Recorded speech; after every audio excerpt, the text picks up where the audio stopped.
बच्चा जो आया था, बच्चा नहीं था वो, बच्चा जो आया था, बच्चा नहीं था वो, बच्चा जो आया था, बच्चा नहीं था वो। ऐसे कौन से बच्चे हैं जो इतने बड़े बड़े 14-14, 15-15 साल के, पढ़ना लिखना बिल्कुल नहीं आता, तो वे क्यों पैदा हो रहे हैं? तो मुझे बड़ा दुख होता है जब आप झूठी घटनाओं को लेकर हिंदुओं को बदनाम करने के लिए मंदिरों तक पहुंच जाते हैं, लेकिन जो सच्ची घटनाएं होती हैं उन पर कभी ध्यान नहीं देते। बच्चा जो आया था, बच्चा नहीं था वो। हमें इस मंदिर में पत्रकार भी मुसलमान नहीं चाहिए। पिछली साल यहाँ का विधायक असलम चौधरी, उसके बेटे को पीटा था हमने, लड़की छेड़ रहा था यहाँ पे घुस के मंदिर में, तब तो ट्विंट ने नहीं करा, न वायर ने, वो भी तो नाबालिग ही था। ये ट्विंट और वायर जैसे जो ये चैनल है ना, आपका चैनल, ये बहुत दिनों से मेरे पीछे पड़े हुए, मैं देख रहा हूँ एक एक चीज को, और हम लड़ेंगे, लड़ने के लिए बैठे हैं यहाँ पे। और ये जो बंदूकें इतनी सारी दिखाई दे रही है ना, केवल मुसलमानों के डर से है इतनी बंदूकें। हमें बंदूकों का शौक नहीं है। हमें मीडिया के फर्जी लोग जो विदेश से फंडेड है, जो मुसलमानों से फंडित है, जो जिहादियों से फंडेड है, वो बिना मतलब इस मंदिर को टारगेट कर रहे हैं। बच्चा जो आया था, बच्चा नहीं था वो। बच्चा बच्चा मत करिए यहाँ पे। ये जो जिहाद के नाम पे HEET चल रहा है ना, HEET का मतलब है हूर एलिजिबिलिटी एंट्रेंस टेस्ट। ये जो मैंने आपको वीडियो का थोड़ा सा दिखाया है, इसके बारे में स्ट्रेट बात, नो बकवास, विश्लेषण टॉक करते हैं मेरे साथ।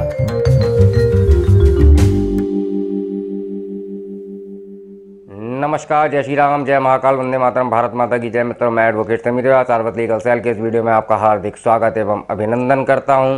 अगर मेरा वीडियो पसंद आए तो मेरे चैनल को सब्सक्राइब करना ना भूलिएगा और बेल आइकन जरूर दबाइएगा। जैसा कि आपने देखा, गुरुजी इतने गुस्से में ये सारी चीज़ें, ये एक मीडिया है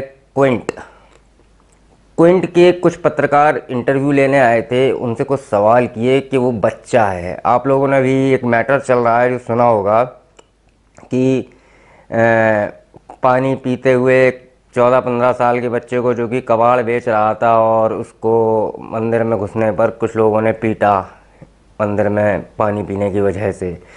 तो शायद मैं आपको एक चीज़ पहले क्लियर कर दूं, बहुत ही क्लियर, कि यदि कोई बच्चा पहली बात काम कर रहा है तो child labour provision and regulation जो एक्ट है, उसमें 2 साल तक की सज़ा और 50,000 रुपये तक का जुर्माना हो सकता है। उस बच्चे की बात पे तो सबने उंगली उठा दी, मंदिर पे उठा दी उंगली, सब कुछ उठा दिया। मुझे एक बात कोई बताएगा कि उनके अब्बा और अम्मी पर केस कब करेगी पुलिस? कब इस कानून का उपयोग होगा जो कि बना था बच्चों के लिए, कि उनको पढ़ाया जाएगा?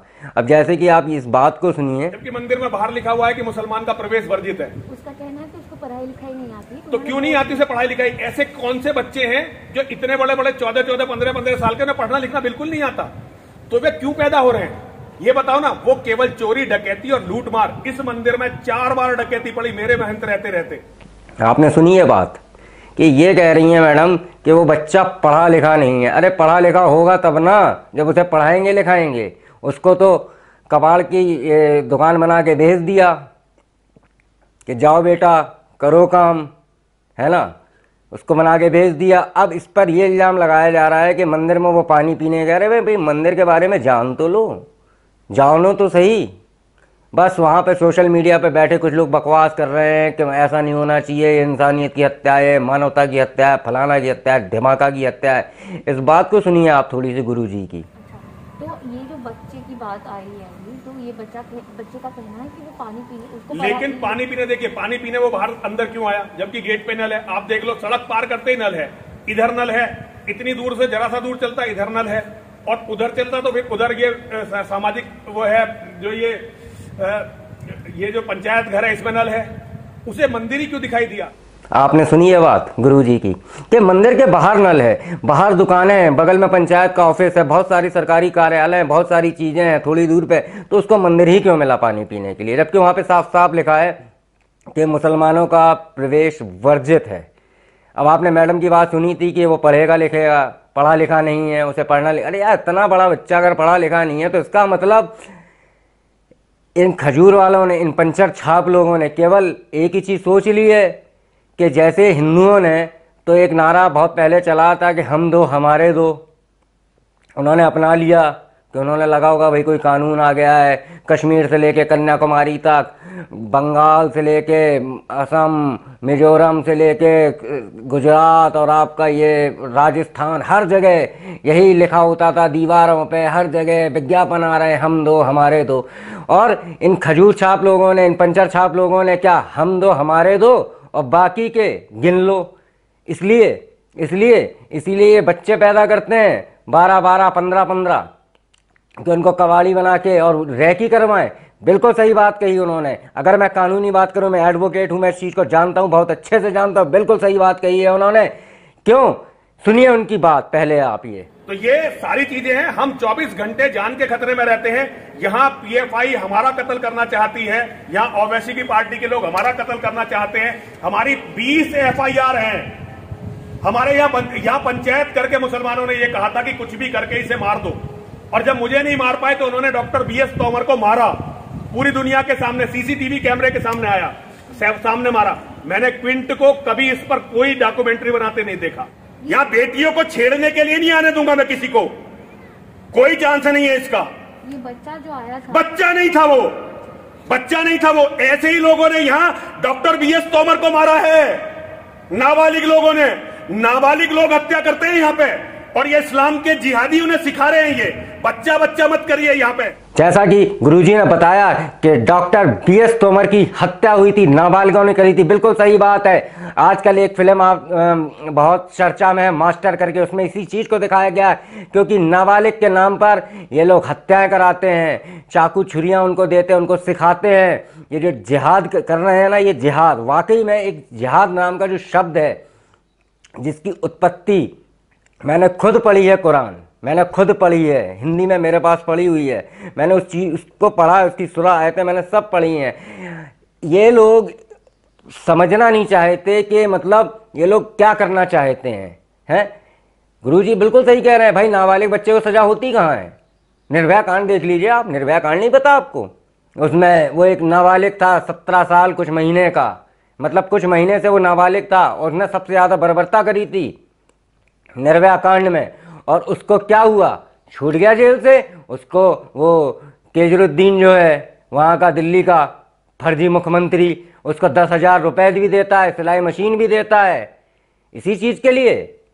नाबालिग के नाम पर जो क्राइम हो रहा है इस देश में, इस पर लगाम लगनी चाहिए। मैं तो सरकार से कहता हूँ कि जितने भी बूचड़ खाने और ये जितने भी इनके ये जो इनको ये काटने के लिए ये जो चाकू और छुरी दी जाती हैं, इनका भी लाइसेंस होना चाहिए। इन पे भी जैसे कि बंदूक पर वो डाला जाता है, खुदाई करी जाती है, उस तरीके से इनका भी होना चाहिए, क्योंकि ये बहुत ज़रूरी है। क्यों उनको लाइसेंस नहीं उपलब्ध कराते हैं? और उसकी बिल्कुल मॉनिटरिंग होनी चाहिए। ये लोग इससे हत्या करते हैं। कमलेश तिवारी जी की हत्या भी हुई थी इसी चाकू छुरी की और ऐसी औजारों की वजह से हुई थी। तो ऐसे बहुत से, अगर गुरुजी ने कोई बात कहती, डासना मंदिर के बारे में कुछ जानता क्या है? कौन सी मीडिया जानती है? कौन सी मीडिया ये जितने बकवास कर रहे हैं? कभी गए डासना मंदिर? वहाँ पे 95% मुसलमान हैं। देखिए आप, सुनिए गुरुजी की बात। 15-15 शार्प शूटर रखने पड़ रहे केवल इसलिए कि ये हमारा कत्ल करना चाहते हैं। पिछली साल यहाँ का विधायक असलम चौधरी, उसके बेटे को पीटा था हमने, लड़की छेड़ रहा था यहाँ पे घुस के मंदिर में, तब तो क्विंट ने नहीं करा, ना वायर ने। वो भी तो नाबालिग ही था, वो भी तो नाबालिग था। हमने पीटा था, सीसीटीवी कैमरे की घटना थी, पुलिस में दबाव डलवा के ये घटना वापस करवाई। ये मंदिर हमारी प्रॉपर्टी है, सार्वजनिक नहीं है। ये सनातन धर्म के मानने वालों का मंदिर है, हमारा मंदिर है ये। सुनिए आपने बात, वहाँ पे 95% मुसलमान हैं। और जैसे कि गुरुजी ने बताया कि वहाँ के विधायक, जो वहाँ का विधायक है असलम चौधरी, उसके बेटे को पीटा गया क्योंकि वो मंदिर में आके लड़कियां छेड़ता था। और ये मंदिर का बोर्ड अभी तो नहीं लगा है, ये बोर्ड जो है 10 साल पहले लगा था। क्यों लगा था? इसका भी कारण है। सुनिए गुरुजी के मुंह से ये बात। लगभग 10 साल से ये बोर्ड लगा हुआ है यहाँ पे, बल्कि 10 साल से भी थोड़ा बहुत समय ज्यादा हो गया होगा। यहाँ मुसलमानों की आबादी लगभग आज 95% है, हिंदुओं की आबादी यहाँ केवल 5% है। और ये जो मंदिर है, आसपास के सारे गांवों की कुलदेवी का मंदिर है। भारत के सबसे प्राचीन मंदिरों में से ये मंदिर एक है। तो यहाँ हमारी बहन बेटियां आती हैं पूरे क्षेत्र से, और उनका शिकार करने के लिए मुस्लिम गुंडे आते हैं। मुस्लिम गुंडे, आप सब पर जरा ध्यान दीजिए। और एक मैं एक जनरल बात बताता हूं आपको, अगर किसी हिंदू का बेटा किसी लड़की को छेड़ता है और उसके बाप तक जब ये शिकायत जाती है तो उसका बाप डांटता है अपने बेटे को और कहता है कि भाई इससे मेरा कोई मतलब नहीं है। लेकिन हिंदू मुसलमानों के पहले गुंडे लड़की छेड़ने आते थे, अगर हम उन्हें रोकते थे तो चारों तरफ से मुसलमान इकट्ठे होकर यहाँ हमसे लड़ने आते थे, जिसमें बूढ़े बूढ़े मुसलमान भी होते थे। उनसे परेशान होकर हमने यहाँ ये बोर्ड लगवाया कि मुसलमानों का प्रवेश इस मंदिर में वर्जित है। कारण है, ये कारण है, बहुत सारे वहाँ के कारण हैं। ये जो वीडियो मैं आपको अभी दिखाने जा रहा हूँ, इस वीडियो को देखने के बाद मैं आपको एक बात बताऊंगा। इस वीडियो को भी आप लोग देख लीजिए, बहुत गौर से देखिए। ये वहाँ का विधायक है, ये इतनी बड़ी बड़ी बातें कर रहा है, वही असलम चौधरी जिसके बारे में मैंने आपको अभी बताया। कहते हैं हाँ, जो लिखा है हम डीएम को, एसएसपी को, मुख्यमंत्री को लेटर लिखकर जो लिखा है कि यहाँ मुसलमान बनना वर्जित है, मना है, इसको पहले सबसे पहले मिटवाएंगे। यही सवाल आपसे, सबसे पहले इसको मिटवाएंगे और उसके बाद हम अपने मंदिर, मस्जिद, गुरुद्वारों की खिदमत, अपने धार्मिक स्थलों की खिदमत करते हैं। हमने 2-3 मंदिरों में पैसे दिए, बनवाए हैं, जगह भी दी है। इनके बाप की फतवा नहीं है कि बाबा यू जो गुंडा आया है, एचएस है, बहुत बड़ा गुंडा है, माफिया है, इसने सारे माहौल को बिगाड़ने का काम किया। हमारे बुजुर्गों का, हमारी विरासत है हमारा मंदिर। हम पानी पीने भी जाएंगे, अपनी मंदिर की देखरेख करने भी जाएंगे। मैं मंदिर में जाऊंगा, हमारे बुजुर्गों का, हमारी विरासत है हमारा मंदिर। हम पानी पीने भी जाएंगे, अपनी मंदिर की देखरेख करने भी जाएंगे। मैं मंदिर में जाऊंगा, मैं देखता हूं कौन रोक सकता मंदिर से। मैं गुरुद्वारे में जाऊंगा, कौन रोक देगा। हमारे क्षेत्र के जितने भी, आप पूरे देश के अंदर मुसलमान मस्जिदों में मुसलमान भाई आते हैं, एक दूसरे की मदद करते हैं। हर हिंदुस्तान का मंदिर है, हर हिंदुस्तान की मस्जिद है। आपने इसकी बात सुनी कि वहां से बोर्ड हटवाएगा। अरे मेरे विधायक, लावड़े हो तुम, वो भी टेढ़े वाले। तू ये तो देख ले पहले, तू अपने खुद की मस्जिदों से हटवा ले। ये देख ले एक फतवा, ये मैं दिखा रहा हूँ, इसको देख ले ढंग से। ये तेरे साथ ही चला रहा हूँ, तेरे वीडियो के साथ ही, इसको देख ले ढंग से। पहले इसको तो हटवा ले। तुम्हारी मस्जिदों में खुद ही महिलाओं का प्रवेश वर्जित है, महिलाओं को तुम प्रवेश देते नहीं है। तुम किस इक्वलिटी की बात करते हो? अगर बात इक्वलिटी की है, अगर बात समानता की है, तुम किस समानता की बात करते हो? तुम्हारी मस्जिदों में तुम्हारी महिलाओं का प्रवेश नहीं है। ये मस्जिद के बारे में दिखाया मैंने, इसमें जो फरमान लिखा हुआ है उसमें तो मुसलमानों के अलावा और कोई मुसलमान भी अंदर नहीं घुस सकता। पहले ये तो बोर्ड हटवा ले, ये तो करवा ले भाई। अगर अभिव्यक्ति की आज़ादी, अगर मेरी ज़मीन है, अगर वहाँ पे कोई डकैती होने वाली है या वहाँ पर कोई हमला करने वाला है, तो हम उसको सुरक्षित नहीं रखेंगे क्या? बिल्कुल हम रखेंगे। आज गुरुजी अगर कुछ बोलते हैं, उन्होंने कोई बात बोली, कुछ सोच समझ के बोली होगी। ये जो बच्चे हैं ना, इनको बच्चा मत समझिए, बच्चे नहीं है ये, वो नाबालिग हैं जिनको ट्रेंड किया जा रहा है। ऐसे कोई भटके हुए नौजवान जो कश्मीर में हुआ करते थे, जिनको 15-15, 16-16 साल के इनको ट्रेनिंग दी जाती थी आतंकवादी बनने की, जिनको गोली चलाने की, है ना। ये जो जिहाद के नाम पे HEET चल रहा है ना, HEET का मतलब है हूर एलिजिबिलिटी एंट्रेंस टेस्ट, जो ये पूरे दुनिया में चला रहे हैं कि आपको 72 हूरें मिलेंगी और फलाना हूरें मिलेंगी।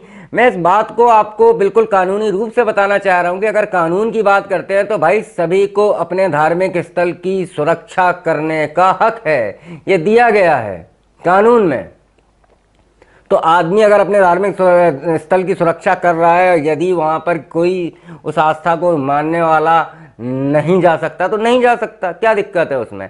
हम तो नहीं कहते कि हम आपके यहाँ आ रहे हैं मस्जिदों में, और मस्जिदों में वैसे भी कौन आ सकता है? मस्जिदें खुली कहाँ होती हैं? चारों तरफ से बंद होती हैं। उनके अंदर क्या हो रहा है किसी ने देखा? वो तो वैसे ही चारों तरफ से बंद होती हैं, बिल्कुल एकदम पैक्ड होती हैं। कहाँ से खुली होती हैं बताइए? कोई एक भी मस्जिद मेरे को बता दो जो खुली हो, मंदिरों की तरह एकदम खुला वातावरण हो। मंदिर हमारे खुले होते हैं। डासना मंदिर कितना प्रसिद्ध मंदिर है, वहाँ पर कितना प्राचीन मंदिर है। वहाँ पर चर्म रोगों के इलाज के लिए नगर निगम का बकायदा बोर्ड लगा हुआ है, वहाँ की नगर पालिका का, कि यहाँ पर चर्म रोग, नहाने से चर्म रोग ठीक होते हैं। ये हमारी हिंदुओं की आस्था है, जो हमारी हिंदुओं का प्रतीक है। इतना पुराना मंदिर, गुरुजी ने बिल्कुल सही कही है। और उनकी जो पूरी बात है, जो मैंने आपको अभी केवल अंश दिखाया है, डिस्क्रिप्शन बॉक्स में मैं उसका लिंक दे दूंगा, आप उसको भी देखिएगा। मैंने आपको कॉन्वेंट के बारे में बताया था कि कॉन्वेंट का मतलब क्या है, उसका भी लिंक मैं डिस्क्रिप्शन बॉक्स में दे दूंगा। उसको भी देखिएगा। अगर डिस्क्रिप्शन बॉक्स के साथ मैं उसका लिंक आपको यहाँ पर आई बटन है जो ऊपर, इसमें भी दे दूंगा, उसमें भी देख लीजिएगा। आप इन चीज़ों को समझने की कोशिश करिए कि देखिए आप चीज़ों को नहीं जानते, सच्चाई नहीं जानते, जो आपको दिखाया जाता है वो आईना देख रहे हैं। सोशल मीडिया पे लोग गाली बक रहे हैं कि बच्चे के साथ ये किया, बच्चे के साथ वो किया। हकीकत ये जानिए कि आजकल नाबालिगों का उपयोग करके किस तरीके से उनका दुरुपयोग किया जा रहा है। सब जानते हैं, पुलिस भी जानती है, प्रशासन भी जानता है, लेकिन नहीं, चुप्पी साधे बैठे हैं। क्यों? बोल नहीं सकते, मुंह से आवाज कैसे निकलेगी? क्योंकि HEET वाले तो अपना काम कर ही रहे हैं। तो गुरुजी ने जो बात कही बिल्कुल सही कही कि देखिए हमारी सुरक्षा का सवाल है, हमारी बहन बेटियों का सवाल है। बिल्कुल, मैं इस बात से बिल्कुल सहमत हूँ। अगर मैं कानून की बात करूँ तो चाइल्ड लेबर एक्ट मैंने आपको बता दिया है। चाइल्ड लेबर एक्ट में उनकी अम्मी और अब्बू को पहले जेल में डालो, उनके ऊपर FIR दर्ज करो। क्यों नहीं करते हो? करो ना, ये भी तो एक अपराध है। रोडों पे बच्चे भीख मांगते मिल जाएंगे, नाम पूछो पता लग जाएगा कौन होते हैं। क्यों? इनने तो बस हम दो हमारे गिन लो कर दिए खूब सारे। आबादी ऐसे कैसे बढ़े? जनसंख्या नियंत्रण कानून आना चाहिए इस देश में, बिल्कुल जरूरी है इस चीज़ को।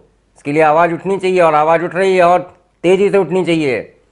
इसी के साथ मैं लेता हूँ आपसे विदा। मैं मिलूंगा आपको ऐसे आप विश्लेषण बताने के लिए, ऐसी आपके कानूनी अधिकार बताने के लिए। ऐसी ही स्ट्रेट बात, नो बकवास करेंगे, विश्लेषण टॉक मेरे साथ।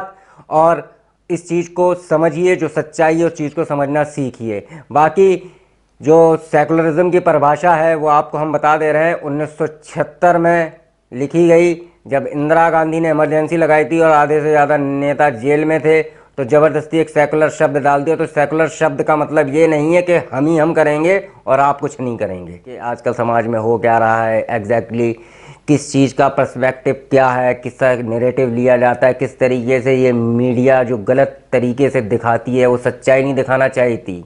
स्वस्थ मस्त व्यस्त रहिए, सावधान सतर्क सुरक्षित रहिए। नमस्कार, जय श्री राम, जय महाकाल, वंदे मातरम, भारत माता की जय। मित्र।